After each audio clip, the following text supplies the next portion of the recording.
Bonjour à tous et bienvenue sur Histodote. C'est en 1380 que Charles VI monte sur le trône à l'âge de 12 ans sous la régence de ses oncles. Son père, Charles V, avec l'aide du connétable Bertrand du Guesclin, a reconquis la majeure partie des territoires annexés par les Anglais par le traité de Bretigny de 1360.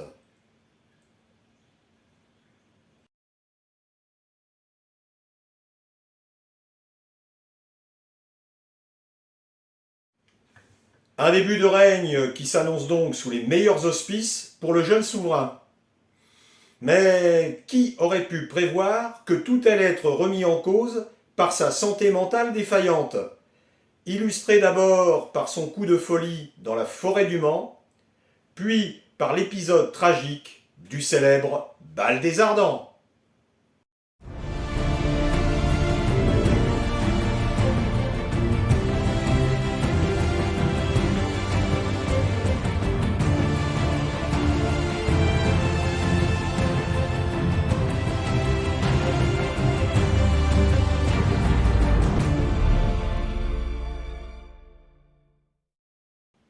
5 août 1392. Charles VI gouverne seul depuis 4 ans et a rappelé les anciens conseillers de son père, qu'on surnomme les Marmousets. Alors ne pas confondre avec les mignons d'Henri III. Non, c'est pas cela. En cette journée d'été, il fait route vers la Bretagne pour châtier le duc Jean IV, complice de l'attentat manqué contre son ami et connétable Olivier de Clisson. Alors qu'il traverse la forêt du Mans, un pauvre hère en haillons, sans doute un lépreux, surgit au milieu du chemin et lui ordonne de faire demi-tour car il a été trahi.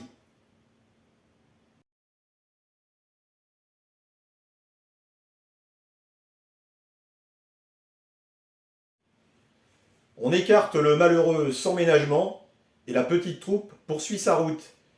Mais le roi est troublé par cette apparition. La chaleur accablante fait somnoler les hommes. C'est alors qu'un page fait tomber sa lance sur le casque de son voisin. Ce bruit fait sortir le roi de sa torpeur. Il dégaine son épée en criant qu'on veut le livrer à ses ennemis. Il pourfend le malheureux page et s'attaque aux hommes de l'escorte, y compris son propre frère Louis d'Orléans, sans qu'on ose riposter, roi oblige. Finalement, il va en tuer 4 avant d'être maîtrisé au bout d'une heure. Il perd alors connaissance et est ramené ligoté à Paris.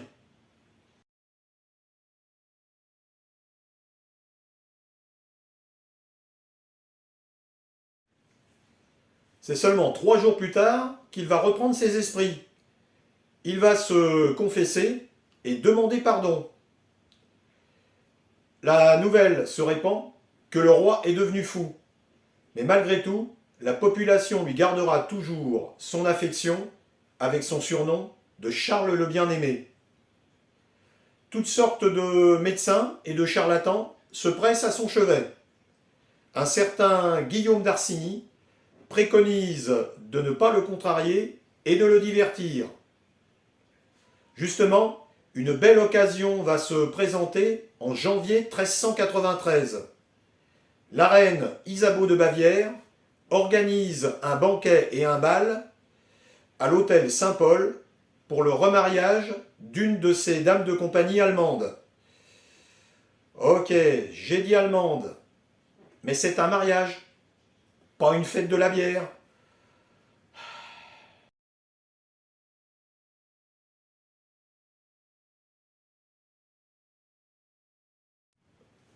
Pour pimenter la soirée, Hugonin de Guizet propose au roi de faire un charivari ou une mascarade, une pratique très en vogue à l'époque. Il décide, avec 4 autres compagnons, de se déguiser en sauvageon, en enfilant un costume de lin, enduit de pois, où sont collées des plumes et des poils d'étoupe.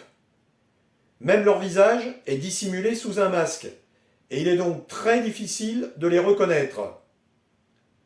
Comme ce sont des matériaux très inflammables, on a pris soin d'écarter les torches et les flambeaux. C'est donc dans la pénombre que surgissent nos monstres enchaînés les uns aux autres. Sauf le roi. Ils se mettent à danser de manière suggestive et à proférer des insanités.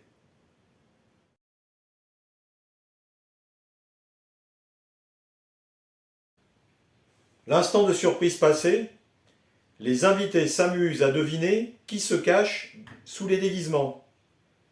C'est alors que Louis d'Orléans, revenant d'une soirée très arrosée, essaie lui aussi de les reconnaître en approchant une torche. Beaucoup trop près, puisqu'il met le feu au costume d'un des sauvageons. L'homme s'embrase en quelques secondes, et comme ils sont attachés, le feu se propage aux autres. Le chroniqueur Jean Froissart a très bien décrit leur supplice, mais je préfère ne pas choquer les âmes sensibles. Pour sa part, le roi ne doit son salut qu'à sa jeune tante Jeanne de Boulogne, qui le recouvre des jupons de sa robe pour le protéger, tandis qu'un des danseurs se jette dans un bac d'eau de vaisselle. Les 4 autres auront moins de chance et mourront dans d'atroces souffrances.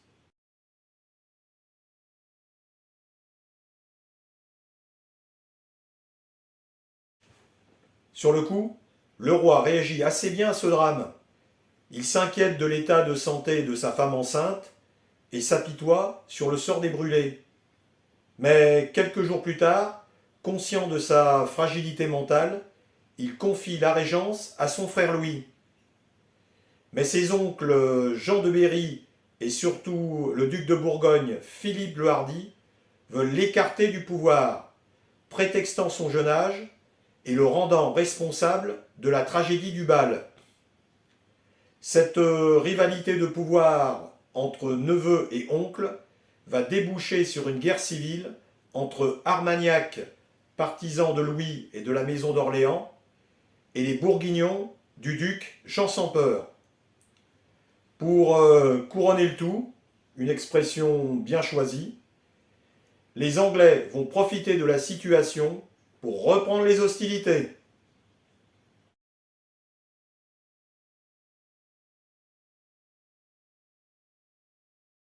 Et notre roi fou dans tout ça? Il va régner encore 30 ans au milieu de ce tumulte, alternant période de démence et moments de lucidité. On a beaucoup insisté sur ses délires lors de ces crises. Parmi celles-ci, il dit s'appeler Georges et ne pas être le roi. Ne reconnaît pas les personnes de son entourage, y compris sa femme. Reste des semaines sans se laver ni se changer et finit couvert de vermine. Et interdit qu'on le touche, de peur de casser ses os de verre. Il a même fait fabriquer une armature métallique qu'il porte autour du torse pour les protéger. Oui, c'est à peu près ça.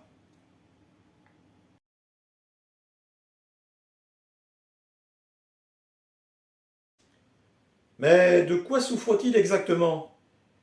Schizophrénie? Bipolarité? Effet de la consanguinité? Difficile d'établir un diagnostic plus de 600 ans après.